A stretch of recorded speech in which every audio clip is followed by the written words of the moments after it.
Economics का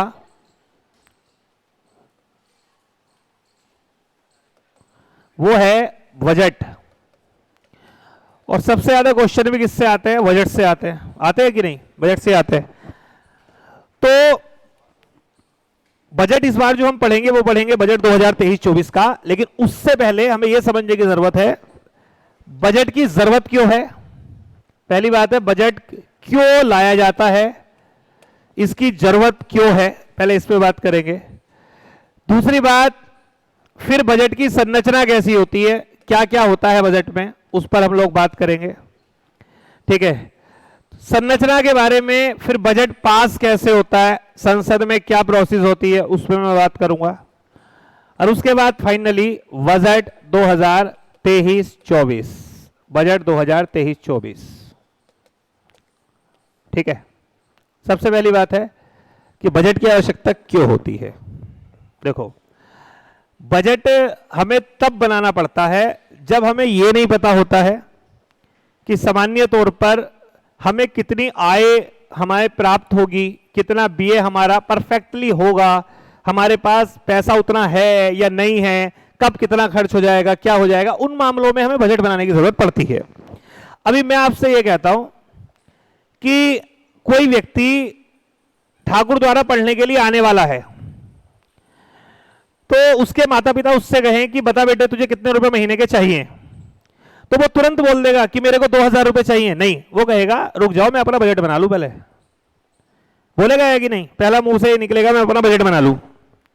तो वो क्या करेगा? फिर अपना बजट बनाएगा। बजट में वो क्या करेगा? सबसे पहले लिखेगा व्यय, कि यार मेरा व्यय कौन कौन सा होगा एक मंथ में।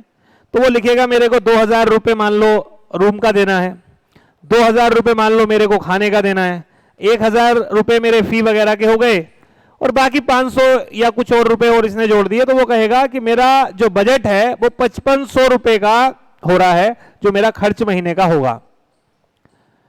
और फिर वो अपनी मम्मी से कहेगा, अपने पापा से कहेगा जी 5500 रुपए का बजट की जरूरत है, कम से कम 5500 रुपए चाहिए। और उसके आधार पर फिर क्या तैयार होगी? उसकी आय। और फिर उसकी आय बंधेगी कितनी? 5500 रुपए। कहने के लिए आय नहीं है, घर वाले दे रहे हैं पैसे, लेकिन उसके लिए तो आय है, क्योंकि उसके पास तो ये पैसा आ रहा है। तो इस पूरे क्यों का जवाब आपको इस बात में मिल गया होगा कि हमें बजट क्यों बनाना पड़ता है। बजट बनाना पड़ता है तभी से काम सब हो पाएगा। अगर ऐसे ही मान लो 2000 रुपए दे दिए घर वालों ने और उसने 2000 रुपए रूम वाले को दे दिए, तो फिर तो खाने के, वो सिंपल सी बात है कि सिस्टम ही बिगड़ जाएगा, खाने का पढ़ने का कोई मतलब रहेगा नहीं उसका। यानी कोई चीज छूट जाएगी अगर आपने बजट नहीं बनाया। तो मान लो सपोज डेट आपको 5 प्रकार के खर्च करने हैं और आपने अगर बजट नहीं बनाया तो हो सकता है कोई 1-2 प्रकार के खर्च हो आपके और बाकी 1-2 प्रकार के खर्च आपके छूट जाए। बात आई समझ में? ठीक है, सेम उसी प्रकार से जैसे मैंने बताया एक आम इंसान के लिए बजट की जरूरत होती है, सेम ऐसे सरकार के लिए भी तो वही चीज है। अब सरकार का देखिए सोर्स ऑफ इनकम क्या है। सरकार का जो सोर्स ऑफ इनकम है वो है टैक्स, आय, उसके लिए कर है, सरकार के लिए मैं बात कर रहा हूं। और सरकार को पैसा व्यय कहां करना है? बहुत सारी चीजें हैं, सैलरी हुई, रोड बनानी है, हॉस्पिटल बनाने हैं, आपको मनरेगा के तहत पैसा देना है, आपको सब्सिडी देनी है, ठीक है, और बहुत सारी चीजों पे सब्सिडी, दुनिया भर का खर्च है, डिफेंस खर्च है, बहुत कुछ देना है आप लोगों को, कई सारी ग्रांट्स देनी है, खैरात देनी है, वो सब है। अब सरकार बनाए ना कि मेरे को कितना किसमें देना है और ऐसे ही सोचे जो आता रहेगा वो जाता रहेगा, तो लफड़ा हो जाएगा। हो सकता है पैसा आ रहा है 10 लाख और हमने तो 10 लाख खर्च कर दिया केवल सब्सिडी पर, और अब जो मेन जरूरत वाले काम थे, डिफेंस में कुछ करना था हमें, ठीक है, हॉस्पिटलाइजेशन को बेहतर बनाना था, रोड बनानी थी, वो नहीं बनी, तो फिर सिस्टम बिगड़ जाएगा ना। तो इसलिए बजट बनाना पड़ता है कि भैया एक वर्ष का हम पहले बैठ के बना लें, हमें कौन कौन सी रोड बनानी है, कितने हॉस्पिटल बनाने हैं, ठीक है, कितनी सब्सिडी देनी है, उस अकॉर्डिंग हम पूरा अपना डिसाइड कर लेते हैं। और एटलीस्ट हम अपनी इनकम को भी डिसाइड कर लें कि हमारा टैक्स में इतने लोग रजिस्टर्ड हैं, इतना लोग टैक्स देते हैं, इतना ये करते हैं, तो लगभग लगभग इतना हमारा खर्च होगा 10 रुपया और हमें आएगा 8 रुपया। तो 2 रुपए की जरूरत पड़ेगी, 2 रुपया हम ले लेंगे उधार आरबीआई से। तो 10 इनकम हो गई, 10 एक्सपेंस हो गया और इस तरीके से पूरा बजट बन गया। सेम इसी तरीके से बजट की प्रोसेस होती है। अभी हम समझते हैं बजट कैसे बनता है, फिर संरचना पे बात करेंगे। देखो बजट का पूरा काम जो है वो है आपका वित्त विभाग का।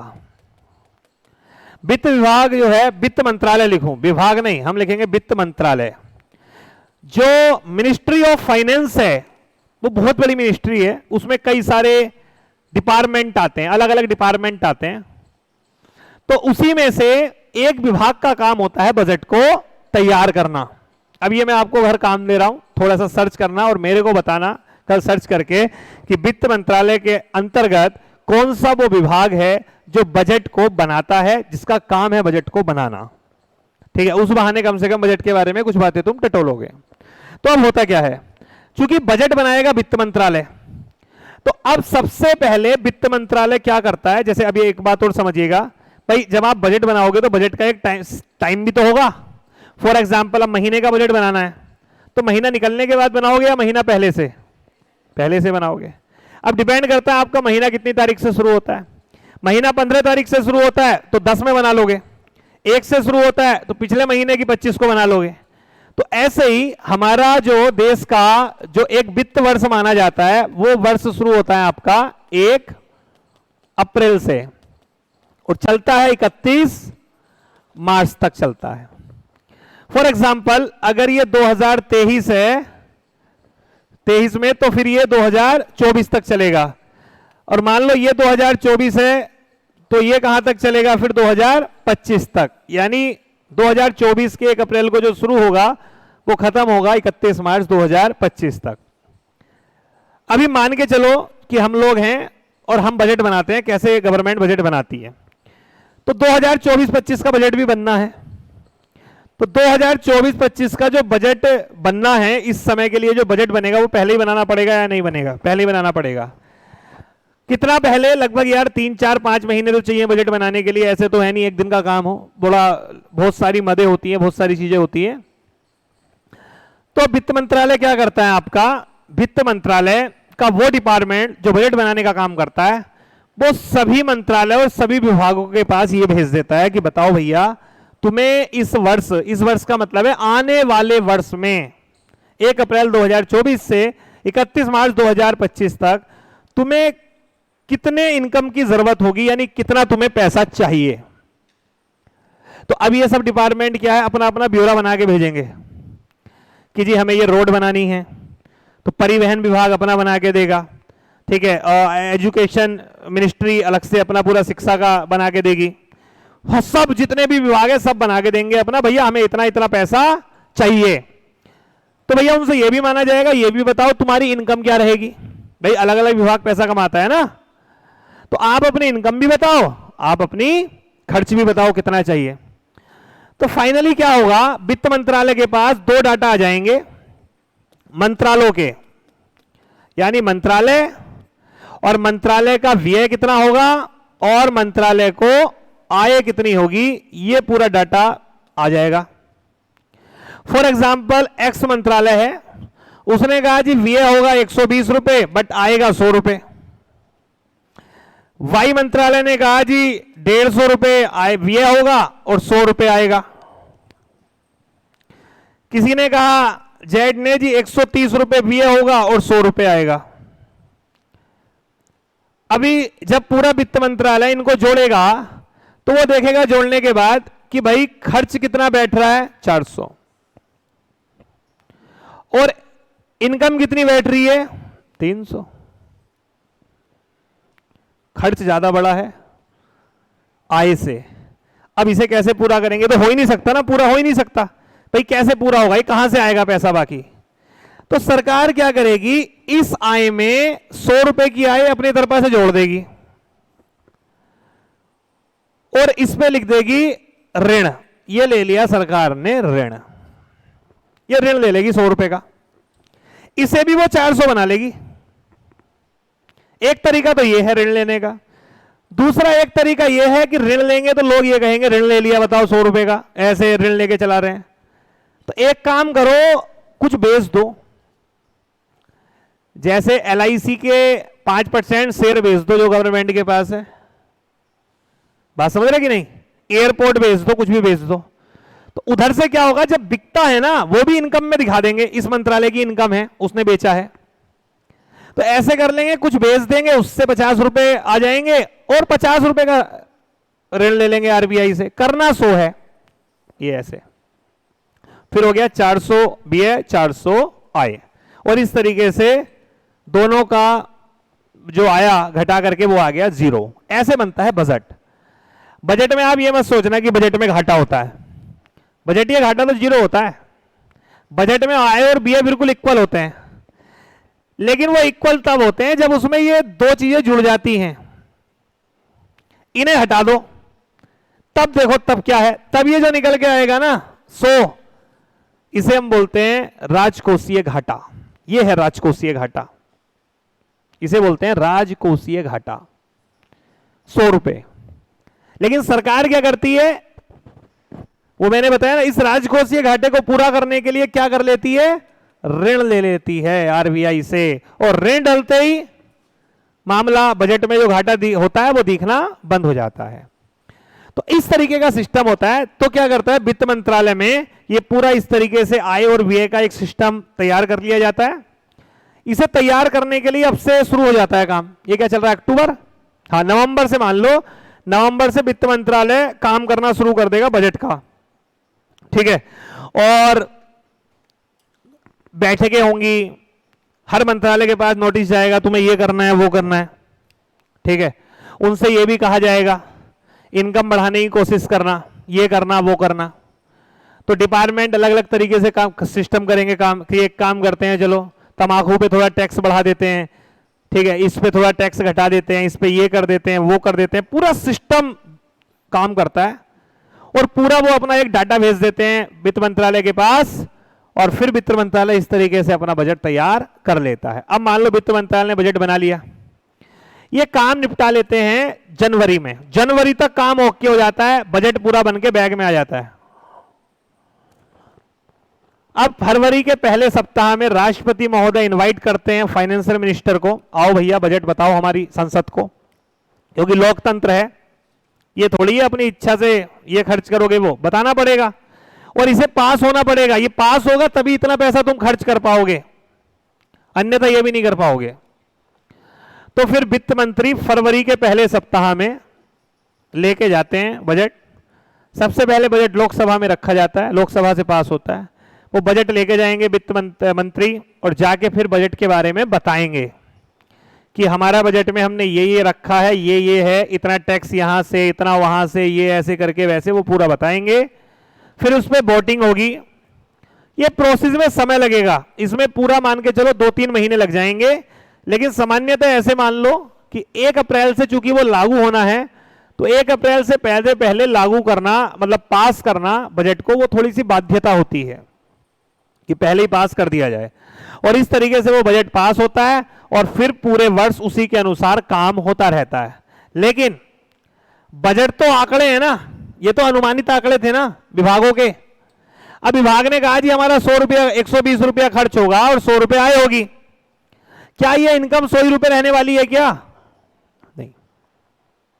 क्या व्यय 120 ही रहने वाला है? नहीं, ये 110 भी हो सकता है, ये 90 भी हो सकता है। वो तो डिपेंड करेगा ना, उस समय आपदा आ गई, कुछ हो गया तो मामला पूरा बिगड़ जाएगा। इसलिए बजट अनुमानित होता है, वो परफेक्ट नहीं होता। पूरे आंकड़े आते हैं आगे चल के 1 साल बाद, जब निकल जाएगा 2024-25, तब आएंगे संशोधित आंकड़े कि इस विभाग ने मांगा 1 लाख करोड़ था लेकिन खर्च हुआ 70,000 करोड़। तो अगले वाला जब मांगेगा ना 1.25 लाख करोड़, उससे कहेंगे भाई सुन, पिछले वाले ने 1 लाख मांगा था, उसने 70 ही खर्च किया, तो तू 1.25 मत मांग, क्योंकि उतना खर्च ही नहीं हो पाता। उस तरीके से भी थोड़ा बैलेंस बैठाया जाता है। पिछली बार के आंकड़ों को देखा जाता है कितना खर्च हुआ है, उसी के अनुसार काम होता है सब। और इस तरीके से बजट बनके तैयार हो जाता है। बजट की मेन प्रोसेस जो है, ये कैसे पास होता है, कैसे क्या होता है, ये सब वैसे हम पढ़ते हैं किसमें, पॉलिटी में, कि किस प्रकार का विधेयक होता है, ये होता है। लेकिन फिर भी मैंने तुम्हें इतनी बात किस तरीके से पास होता है वो मैंने तुम्हें क्लियर कर दिया। अब मेन बात आती है बजट की संरचना कैसी होती है। यानी बजट ऐसे ही सीधा लिख दिया क्या, पेपर पे इधर आए इधर भी ऐसे नहीं, ऐसा नहीं होता। बजट में जो आय और व्यय होती है ना, वो बटी हुई होती है दो भागों में, दो भागों में बटी हुई होती है। यानी रियल में बजट में दो खाते होते हैं, एक होता है राजस्व खाता और एक होता है जिसे कहते हैं पूंजीगत खाता।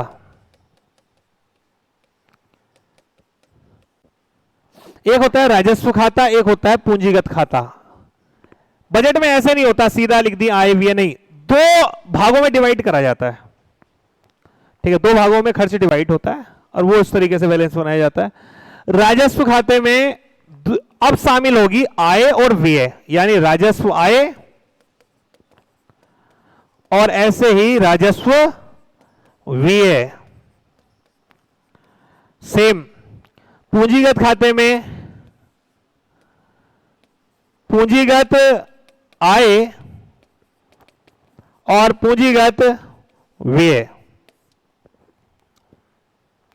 अभी ये दो प्रकार से क्या सिस्टम है, तो कई बार आपने देखा होगा हम भी जब अपना बजट बनाते हैं तो हम पैसे को दो भागों में डिवाइड कर लेते हैं। एक तो मेन भैया ये मेरा महीने का खर्च है 4500 रुपये, ये हो गए अलग, बाकी के 1500 रुपये ये हो गए अब अपने खर्चे के लिए, सुट्टा उट्टा बांधना है, कुछ करना है तो वो पैसा इसमें से उससे खर्च नहीं करना, कपड़े करने हैं, शॉपिंग कर रहे हैं, इससे करना है, उससे नहीं करना, ऐसे करके। तो सरकार भी के खर्च भी दो अलग प्रकार के होते हैं, इनकम भी दो अलग प्रकार की होती है और ये ऐसे करके होती है। पहले बात करते हैं आय पर। आय दो प्रकार की होती है, एक होती है राजस्व आय और एक होती है पूंजीगत आय। सरकार ने दो भागों में डिवाइड क्या किया, उसने कहा देखो कुछ इनकम हमारी ऐसी होती है जो हमारे ऊपर कोई दायित्व नहीं बनाती, कोई दायित्व नहीं बनाती, ना ही हमने कोई अपनी संपत्ति बेची है, ठीक है, ना ही कोई हमारी संपत्ति कम हुई है, ठीक है, कोई संपत्ति भी कम नहीं हुई है, ऐसे। यानी सरकार कहती है कुछ इनकम हमारी ऐसी होती है जिससे हमारे ऊपर कोई बोझ नहीं पड़ा, हमारे ऊपर हमारी कोई संपत्ति कम नहीं हुई, हम कुछ बेच के नहीं लाए वो पैसा। लेकिन पूंजीगत आय में क्या होता है, पूंजीगत आय में ऐसी आय होती है जिससे सरकार के ऊपर बर्डन पड़ता है, दायित्व आता है। और या फिर दायित्व नहीं आएगा तो सिंपल सी बात है संपत्ति कम हो जाएगी भाई, संपत्ति कम। जैसे फॉर एग्जांपल कई बार लोगों का देखा होगा, लोग जब अपनी लाइफ जी रहे होते हैं तो कई बार कोई कहता है यार बहुत कमाता है, इसकी इनकम है 5 लाख रुपए महीना कमाता है। दूसरा कहता है कमाता कुछ नहीं है, इनकम तो 1 ही लाख है, बाकी खर्च जो इतने करता है वो करता है जमीन बेच के। यानी यहां पे दो सीन आ गए, एक तो हुई इनकम जो आपने कमाया है, उससे आपके ऊपर कोई बर्डन थोड़ी पड़ा, आपको सैलरी मिल गई 20,000 रुपए, वो आपकी, आपने अभी 20,000 रुपए उड़ा दिए, कोई बर्डन नहीं। बट जो आप अपनी सामान बेच के लाए हो, आप घड़ी बेच के लाए हो, कुछ और बेच दिया, जमीन बेच दी, उससे तो एक बोझ है ना कि यार जमीन आपकी कम हो गई। या सपोज दैट उधार लेके आ गए, उधार लेके आप अपने खर्च पूरे कर रहे हो, तो उधार लेना भी तो एक बर्डन है ना, क्योंकि आपको वो कल के दिन को वापस करना है। ऐसी सब इनकम जो आपके ऊपर ना ही कोई बर्डन डालती है, ना ही कोई दायित्व डालती है, और ना ही कोई संपत्ति आपकी बेची है, ना कुछ करा है, वो सब आती है राजस्व आय में, गवर्नमेंट की। पर जिससे कोई दायित्व बनेगा या कोई संपत्ति कम होगी वो होगी पूंजीगत आय।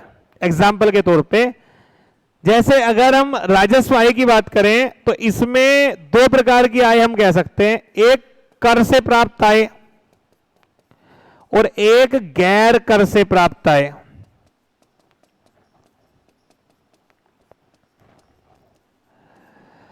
कर से प्राप्त आय, सरकार को जितना भी टैक्स से पैसा आता है, चाहे वो प्रत्यक्ष कर से आ रहा हो, चाहे वो अप्रत्यक्ष कर से आ रहा हो, चाहे वो आपका इनकम टैक्स हो, चाहे कॉर्पोरेट टैक्स हो, चाहे गुड्स एंड सर्विस टैक्स हो, कोई सा भी टैक्स हो, क्या आप बताओ टैक्स के कारण से सरकार पे कोई बर्डन पड़ रहा है?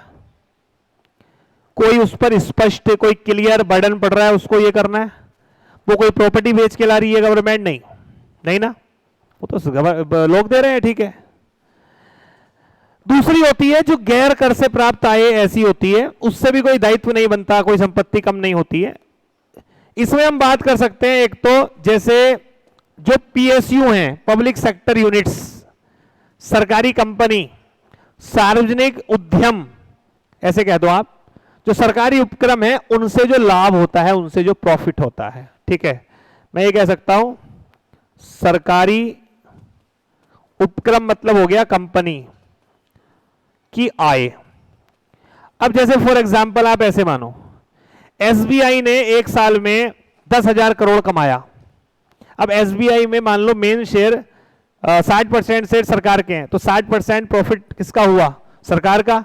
यानी 10,000 करोड़ में से 6,000 करोड़ किसका हो गया? गवर्नमेंट का। रेलवे ने कमाया, किसकी है? सरकार की। एलआईसी ने कमाया, ये जितना कमा रहे हैं, ये जितना कमा रहे हैं, जो प्रॉफिट है, इनका लाभ है, वो सब बताओ सरकार के लिए क्या है? एक इनकम है ना, उससे कोई उसके ऊपर दायित्व थोड़ी बन रहा है, नहीं, वो तो उसकी फैक्ट्रियां चल रही है, काम चल रहा है सरकार की, समझिए। तो ये भी किस प्रकार की इनकम है आपकी? ये भी क्या है? आपकी गैर कर से प्राप्त आय है, ठीक है। गलत तो नहीं कह रहा हूं, ठीक है। तो जो इस प्रकार से सरकारी उपक्रम वगैरह से जो आय प्राप्त होती है वो आती है गैर कर से प्राप्त आय में, और जो कर से प्राप्त आय होती है वो आती है आपकी कर आय में, और बेसिकली ये दोनों आती है राजस्व आय में। अब आ जाओ पूंजीगत में कौन सी आती है? सरकार ने विनिवेश कर दिया, विनिवेश होता है सीधा सीधा सरकारी कंपनियों को बेच दिया। सरकार विनिवेश करके, एक शब्द होता है ना जिसे आप बोलते हैं निवेश, इन्वेस्टमेंट। फॉर एग्जाम्पल के लिए सरकार ने किसी कंपनी को खरीदा, ये इन्वेस्टमेंट है, लेकिन सरकार ने अपनी कंपनी से विनिवेश कर, जैसे एलआईसी को मान लो, एलआईसी के 5% शेयर बेच दिए, सपोज दैट 5,000 करोड़ में। तो ये जो 5,000 करोड़ का पैसा जो सरकार के पास आया वो किधर से आया? वो विनिवेश करके आया। अब मेरे को बताओ, ये जो पैसा विनिवेश से आएगा, क्या सरकार के ऊपर दायित्व नहीं बढ़ रहा है? बढ़ रहा है ना भाई। सरकार की जो कहना चाहिए अथॉरिटी थी पूरी होल्डिंग की, वो कम हो गई है। दूसरी बात, संपत्ति कम हो गई ना, तो इसलिए ये इनकम किस में होगी?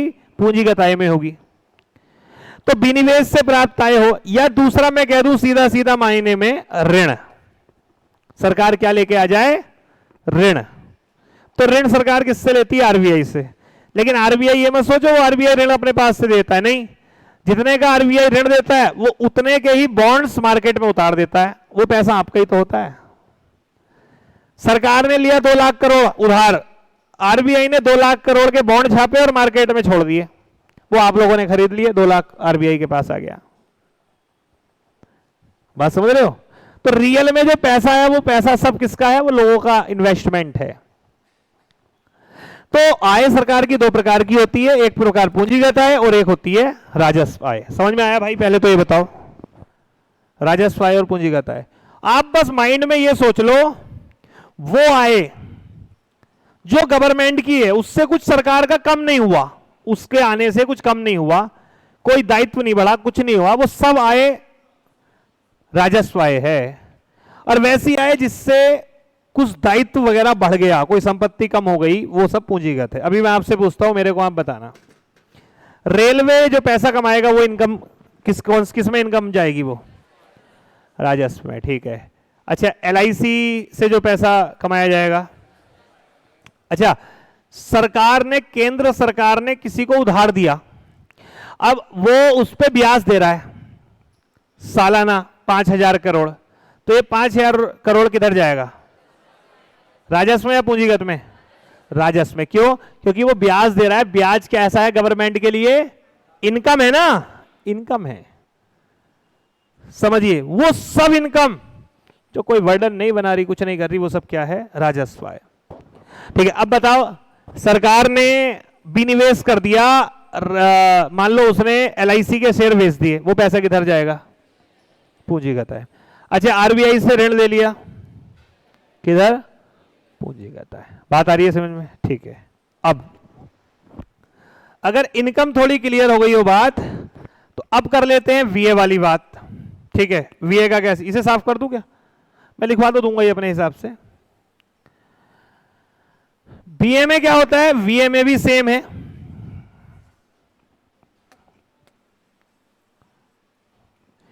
VA में भी सेम है। ऐसे VA जिनसे ना कोई संपत्ति बढ़ेगी, संपत्ति नहीं बढ़ेगी,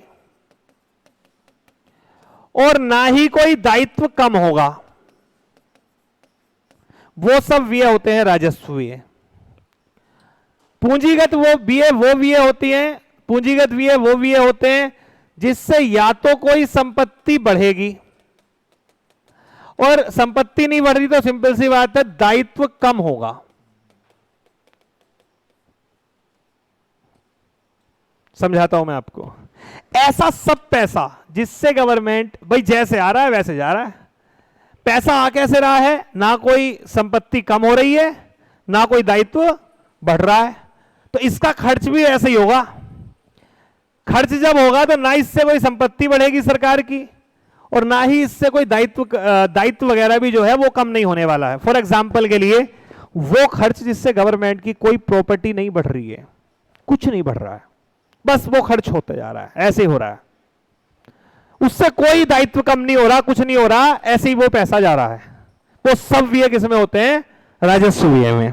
पूंजीगत VA में वो VA होते हैं जिससे सरकार की कोई प्रॉपर्टी बढ़ेगी, और या तो यह है कि कोई पुराना कर्ज उतर जाएगा, या तो कोई दायित्व कम हो जाएगा, वो सब होते हैं किसमें? पूंजीगत VA में। फॉर एग्जाम्पल के लिए, जैसे आप मेरे को बताओ, सब्सिडी, सरकार सब्सिडी देती है 2-3-4 लाख करोड़ की, सब्सिडी से सरकार की कोई प्रॉपर्टी बढ़ रही है क्या? कुछ इंक्रीज हो रहा है? कोई दायित्व कम हो रहा है? सब्सिडी से इस साल सरकार ने सब्सिडी दे दी आपको 3 लाख करोड़ की, इससे कोई दायित्व कम हुआ क्या गवर्नमेंट का? नहीं हुआ। सेम ऐसे ही पेंशन, पेंशन देती है गवर्नमेंट, अभी तो बंद कर दी, लेकिन पुराने लोगों को जो भर्ती हुए थे मिलती है, पेंशन दे रही है, उससे सरकार को कोई फायदा? सरकार को कोई प्रॉपर्टी बढ़ रही हो पेंशन देने से? नहीं हो रहा ना। अनुदान होता है आपका खैरात, अनुदान। मोदी जी गए उत्तराखंड को 1000 करोड़ रुपए दिया है दान में, लो, इससे कोई दायित्व कम हो गया क्या? नहीं, कुछ नहीं हुआ। सामान्यतः वो इन्वेस्टमेंट, वो पैसा, ऐसा व्यय जिसके खर्च होने पर हो गया, अब उससे कुछ रिटर्न नहीं आएगा, कुछ उससे प्रॉफिट नहीं आएगा, वो तो कर दिया, वो सब व्यय किसमें आते हैं? आपके राजस्व व्यय में आते हैं। लेकिन पूंजीगत व्यय में कौन से इनकम व्यय आते हैं? जो आपने व्यय किया है उससे कुछ ना कुछ आएगा आपका। फॉर एग्जाम्पल के लिए, आपने निवेश करा, निवेश आपने चाहे किसी बैंक में करा, चाहे आपने निवेश के लिए रेलवे में निवेश कर दिया, चलो इंफ्रास्ट्रक्चर में निवेश करा, किसी में भी किया। अब इसमें क्या है, आपने अगर बैंक में निवेश किया तो वो बैंक कल को प्रॉफिट कमाएगा, आपको प्रॉफिट आएगा कि नहीं आएगा? आपने रेलवे में इन्वेस्ट किया, 4 रेल एक्स्ट्रा चलाई, वो कमाएगी कि नहीं कमाएगी? कमाएगी। यानी ऐसा सब व्यय जिससे सरकार को आगे भी प्रॉफिट होगा, वो सब व्यय कैसे होते हैं? पूंजीगत व्यय। अच्छा, सरकार ने किसी को ऋण दिया, कौन सा व्यय होगा? दिमाग लगाओ। ऋण दिया, राजस्व या पूंजीगत? अच्छा, ऋण देंगे तो उस पर ब्याज देगा कि नहीं? तो ब्याज देगा तो मतलब अर्निंग देगा ना। तो बताओ ऋण देना किस में आएगा? ऋण देना किस में आएगा? ऋण देना, क्योंकि इस पर ब्याज आएगा, प्रॉफिट। और वो ब्याज जो है वो भले ही ब्याज किस में आएगा? राजस्व आय में आएगा। देखो, पूंजीगत व्यय से जो आगे चल के इनकम बनती है ना, आय, वो सब राजस्व आय में आती है। ठीक है, तो मैंने आपसे क्या कहा, सरकार किसी संपत्ति में इन्वेस्टमेंट कर रही है, कुछ भी कर रही है, या फिर कहने का मतलब ऋण दे रही है, ऐसा कुछ भी कर रही है, तो वो सब किस में आता है, वो आता है पूंजीगत व्यय में। और फालतू का दिया जा रहा है तो वो सब किस में जाएगा, राजस्व व्यय में। बात समझ में आई? तो चार चीज हो गई, अभी मैं बोलूंगा तुम मेरे को बताना वो कैसी इनकम होगी। ठीक है, एक चीज ध्यान रखो बस, राजस्व आय में वो इनकम होगी जिससे कोई बर्डन नहीं पड़ रहा है, कुछ नहीं हो रहा है। राजस्व व्यय में वो व्यय होगा जिससे कोई बर्डन ना कम हो रहा है ना कोई संपत्ति बढ़ रही है। ठीक है, पूंजीगत आय से या तो हमारी संपत्ति कम होगी या कोई बर्डन पड़ेगा, और पूंजीगत व्यय से या तो कोई संपत्ति बढ़ेगी या कोई बर्डन कम हो जाएगा। अब जैसे मैं कहता हूं, हमने किसी से ऋण लिया, कौन सी आय होगी, राजस्व आय या पूंजीगत आय? पूंजीगत आय होगी। अगर ऋण लिया है, ऐसे मानो ना ऋण लेंगे तो यार बर्डन पड़ेगा सीधा, तो क्या हुआ, पूंजीगत आय। अच्छा मेरे को बताओ, हमने किसी से ऋण लिया, अब उस पर हम ब्याज देंगे, तो ब्याज जो हम देंगे वो कौन से खाते से देंगे, बताओ, राजस्व से या पूंजीगत से?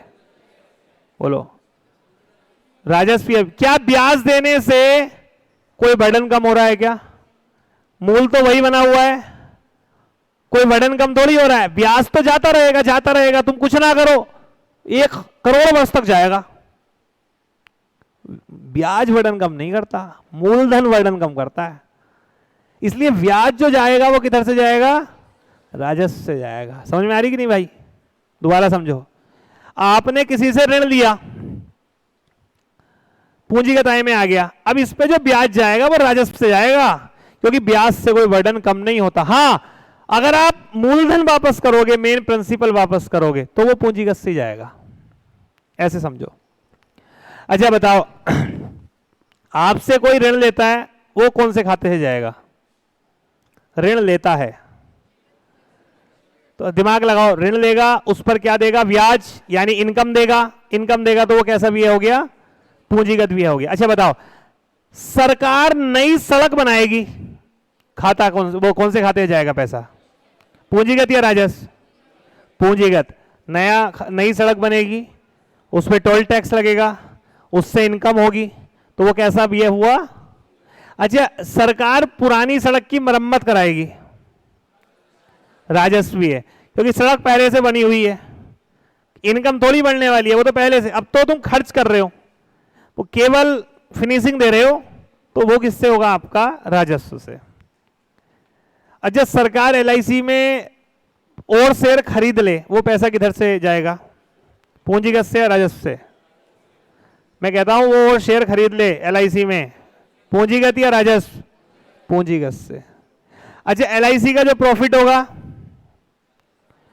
इनकम जो होगी एलआईसी की, प्रॉफिट किधर, राजस्व में। अच्छा, एलआईसी को बेच के जो पैसा मिलेगा, पूंजीगत आय में। बेच के पैसा मिलेगा, पूंजीगत आय। इनकम होगी तो राजस्व आय में जाएगा वो।